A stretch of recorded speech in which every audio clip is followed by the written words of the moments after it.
Praise lord. దేవుని నామమునకు మహిమ కలుగునుగాక. దేవుడు మిమ్మును మీ కుటుంబాలను సమృద్ధిగా దీవించి ఆశీర్వదించునుగాక.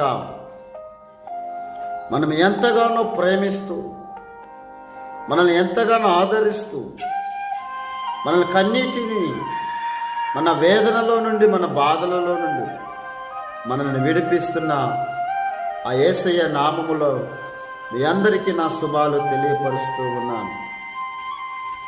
ఆకాశమందు కానీ భూమి యందు కానీ ఆయన పోలిన వాడు ఎవరూ లేరని వాక్యంలో మనము చూస్తూ ఉన్నాం. అంత గొప్ప దేవుని నీవు నేను కలిగి ఉన్నాం. ఈరోజు నువ్వు దేని కొరకు బాధపడుతున్నావు సహోదరి, సహోదరుడా? ఏ విషయంలో నువ్వు చింతిస్తున్నావు? నీ చింత యావత్తు ఆయన మీద వేయమని వాక్యం సెలవిస్తుంది కదా. నువ్వు ఇంకా దేని కొరకు బాధపడుతూ చింతిస్తూ కన్నీరు కారుస్తున్నావో నీ కన్నీటిని నా యేసయ్య చూస్తూ ఉన్నాడు.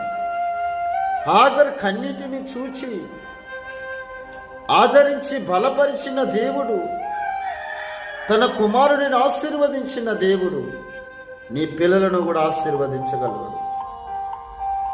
నువ్వే విషయంలో దుఃఖపడవద్దు. నీ దుఃఖ దినములు ముగించబడబోతూ ఉన్నాయి. దేవుని వాక్యం అదే సెలవిస్తుంది. నీ కన్నీటిని ఆయన నాట్యముగా మార్చబోతూ ఉన్నాడు. నీ ప్రతి అవసరతలో ఆయన నీకు తోడై ఉండి నువ్వు పడిన గుంటలో నుండి నిన్ను పైకి లేవనెత్తుతాడు. నీకున్న అప్పుల బాధల నుండి నిన్ను బయటకు తీసుకొని వస్తాడు. నీకున్న వ్యాధిలో నుండి నిన్ను పైకి లేవనెత్తుతాడు. కీర్తన గ్రంథంలో ఒక అద్భుతమైన మాట ఉన్నది. 107వ కీర్తన 19-20 చరణములు అంటాడు, కష్టకాలమందు వారు యెహోవాకు మొరపెట్టిరి, ఆయన వారు పడిన గుంటలో నుండి వారిని ఆయన పైకి లేవనెత్తిననే వాక్యం మనం చూస్తూ ఉన్నాం. నువ్వు ఏ స్థితిలో పడిపోయినావు, దేవుడు నిన్ను పైకి లేవనెత్తగలిగిన వాడు.